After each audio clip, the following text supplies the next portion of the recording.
দেখি আমাদের কাকু বসে বসে কি করতেছে, এই যে কি একটা দিচ্ছে গোবরের মতো দেখতে।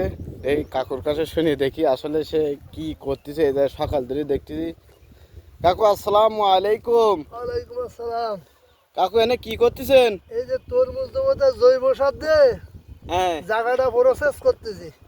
ও, তাই জৈব সারে কি এর সাথে কি মিশ আছে আর জৈব সার? কিছু না, শুধু জৈব সারই তা সে যথেষ্ট। জৈব সারটা কি দিয়ে তৈরি করলেন? গোবর গোবর, শুধু গোবর, শুধু গোবর, আর কিছু না এর সাথে? আর কিছু না। দিয়ে কয়দিন রাখতে হবে? এই সপ্তাহখানেক আর পরে বীজ দেবো। কিসের বীজ? তরমুজের বীজ, তরমুজ, আহ, ঢেঁড়স, অন্য অন্য আরো কিছু দেবো এতে। তো মেন উদ্দেশ্য তরমুজ। তরমুজ হবে তাই? হ্যাঁ পেঁপে, তরমুজ। হ্যাঁ ঠিক আছে। দেখি চারিপাশে সব পাশটা হবে না? হ্যাঁ, চতুর্পাশে। দেখ সুন্দর একটি পরিবেশ। এই চারিপাশ দিয়েই তরমুজ, পেঁপে এবং ঢেঁড়স এগুলো বীজ দেওয়া হবে। তার জন্য জায়গা প্রসেস করতেছে জৈব সার দিয়ে।